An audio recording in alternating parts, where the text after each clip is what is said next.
na rantse da Allah babu wani abun da zai zanto ya kullu jama'a duk taurinsa duk kullewansa ka waiwai ta zuban mishi istighfarin Allah sai Allah warware wannan abu.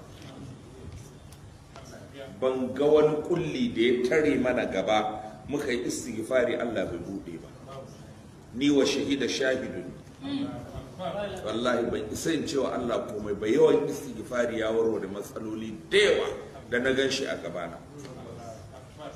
Al-Imam Ibn Taymiyyah al-Harrani Abul Abbas Sheikhul Islam ya ce duk matsala idan ta kuntace mishi, ya ce wallahi sai ya zauna ya dinga sai ya yi istighfari 1000.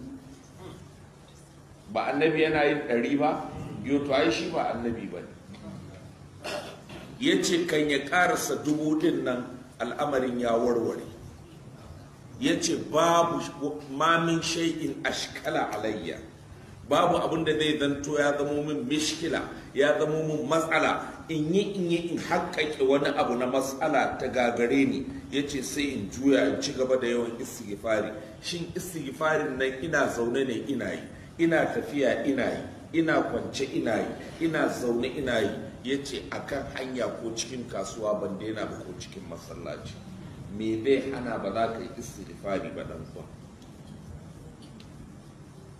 Duk zama za ka ga an yi a majalisa, za a tashi ana holewa a tashi sai a watsi. Sai manzon Allah sallallahu alaihi wa sallama yake cewa duk mutanen da suka zauna mazauni suka tashi ba su yi istighfari ba to za su tashi ranar tashin alkiyama kamar musan jakuna.